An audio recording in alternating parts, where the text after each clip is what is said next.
नमस्कार। आज हम एक बहुत ही दिलचस्प सवाल पर बात करने वाले हैं।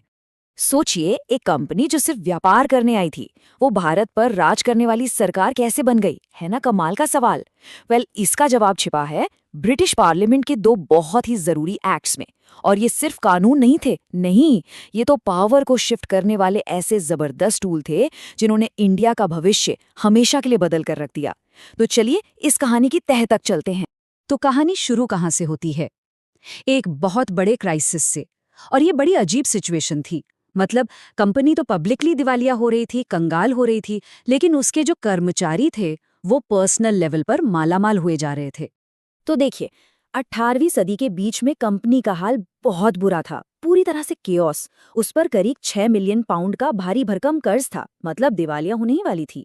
और मजे की बात ये कि दूसरी तरफ उसके जो कर्मचारी थे, जिन्हें ब्रिटेन में नवाब कहा जाता था, वो इल्लीगल प्राइवेट ट्रेड से अपनी जेबें भर रहे थे। ऊपर से पहले एंग्लो मैसूर वॉर जैसे युद्धों में जबरदस्त घाटा, फिर 1770 का बंगाल का वो भयानक अकाल जिसने रेवेन्यू की कमर तोड़ दी, और बंगाल में एडमिनिस्ट्रेशन तो पूरी तरह से चौपट था ही। संकट इतना बड़ा था कि लग रहा था कि ब्रिटिश सरकार ही हिल जाएगी। अब इस सारी गड़बड़ी की एक बहुत बड़ी वजह थी बंगाल में 1765 के बाद लागू किया गया डुअल एडमिनिस्ट्रेशन। अब ये क्या था? देखिए, सिस्टम ये था कि कंपनी रेवेन्यू कलेक्शन यानी दीवानी को कंट्रोल करेगी, मतलब सारा पैसा जाएगा उनकी जेब में, और जो नवाब थे वो सिविल एडमिनिस्ट्रेशन यानी निजामत संभालेंगे, मतलब लॉ एंड ऑर्डर की जिम्मेदारी उनकी। नतीजा क्या निकला? कंपनी के पास पावर तो सारी थी, पर जिम्मेदारी कोई नहीं, और इसी वजह से पूरा एडमिनिस्ट्रेटिव सिस्टम ही बैठ गया, कोलैप्स हो गया। तो जब इतना सब कुछ चल रहा था तो ब्रिटिश पार्लियामेंट ने सोचा बस अब बहुत हुआ। उन्होंने फाइनली इंटरफेयर करने का फैसला किया, और उनका पहला बड़ा कदम था 1773 का रेगुलेटिंग एक्ट। ये भारत में कंपनी के मामलों पर कंट्रोल करने की पहली सीरियस कोशिश थी। और इस एक्ट ने तो भारत में ब्रिटिश रूल का पूरा स्ट्रक्चर ही बदल दिया।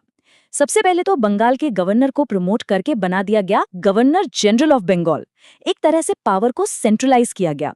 फिर उनकी हेल्प के लिए 4 मेंबर्स की एक एग्जीक्यूटिव काउंसिल बना दी गई। बॉम्बे और मद्रास की जो प्रेसिडेंसीज थी उन्हें बंगाल के अंदर कर दिया गया, जिससे ये सेंट्रलाइजेशन और भी पक्का हो गया।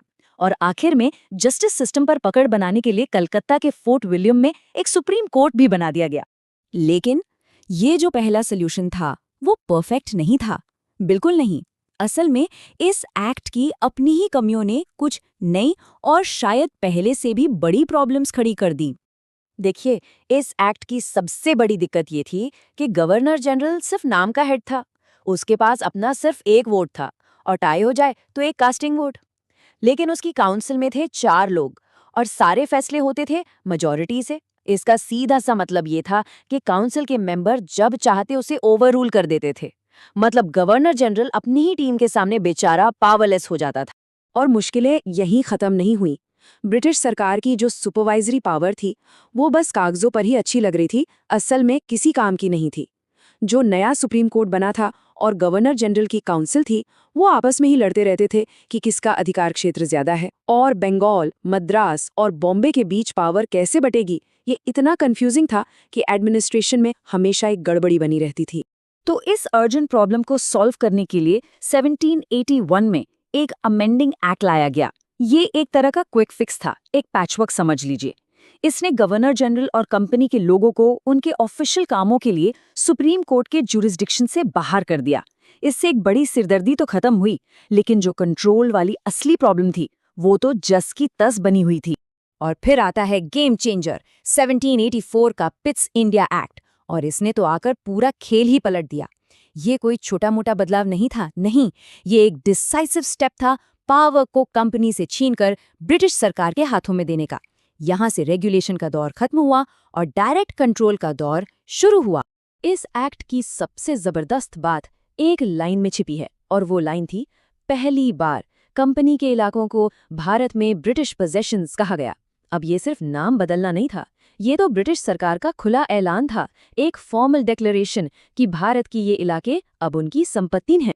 पिट्स इंडिया एक्ट ने लंदन में एक नया डुअल गवर्नमेंट सिस्टम बनाया। एक तरफ था बोर्ड ऑफ कंट्रोल, जिसे ब्रिटिश सरकार चलाती थी। इसकी जिम्मेदारी थी भारत के सारे पॉलिटिकल, सिविल, मिलिट्री और रेवेन्यू मामले देखना। और दूसरी तरफ थे कंपनी के कोर्ट ऑफ डायरेक्टर्स, जिन्हें सिर्फ कमर्शियल और ट्रेड के मामले देखने की इजाजत थी। सिंपल शब्दों में कहें तो कंपनी अब सिर्फ एक ट्रेडिंग एजेंसी थी। असली पॉलिटिकल पावर, असली लगाम अब ब्रिटिश सरकार के हाथ में आ चुकी थी। अच्छा, अब यहाँ एक बहुत ही स्मार्ट लेकिन सिंपल सा बदलाव किया गया जिसने गवर्नर जनरल को असल में पावरफुल बना दिया। हुआ ये कि उनकी काउंसिल के मेंबर्स की संख्या 4 से घटाकर सिर्फ 3 कर दी गई। और बस ये एक छोटा सा चेंज सब कुछ बदल देता है। सोचिए, अब काउंसिल में सिर्फ 3 मेंबर थे, तो मेजॉरिटी के लिए गवर्नर जनरल को बस एक मेंबर का सपोर्ट चाहिए था। उनका अपना वोट प्लस एक और वोट और बस बन गई मेजॉरिटी। इसने उस पुराने डेडलॉक को हमेशा हमेशा के लिए खत्म कर दिया और डिसीजन मेकिंग का असली कंट्रोल गवर्नर जनरल के हाथ में दे दिया। तो पिट्स इंडिया एक्ट ने सही मायनों में एक नए दौर की शुरुआत की। चलिए अब देखते हैं कि इसके लॉन्ग टर्म असर क्या हुए। तो आखिर इस एक्ट का निचोड़ क्या था? पहला, भारत में अब सुप्रीम कंट्रोल ब्रिटिश सरकार का था। दूसरा, ईस्ट इंडिया कंपनी की हैसियत घटकर सिर्फ सरकार की एक सबऑर्डिनेट एजेंसी की रह गई थी। तीसरा, भारत में एक सेंट्रलाइज्ड ब्रिटिश एडमिनिस्ट्रेशन की नींव बहुत मजबूती से रख दी गई थी। और चौथा और बहुत जरूरी, कंपनी के कमर्शियल और पॉलिटिकल फंक्शंस को बिल्कुल अलग अलग कर दिया गया। और आखिर में एक सवाल सोचने के लिए, क्या कंपनी के खात्मे की कहानी असल में यहीं से शुरू हुई थी?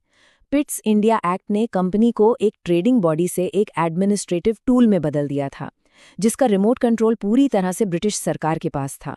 ये 1857 के बाद ब्रिटिश राज के ऑफिशियल टेकओवर की तरफ एक बहुत बड़ा, एक डिसाइसिव कदम था। इस पर सोचिएगा जरूर।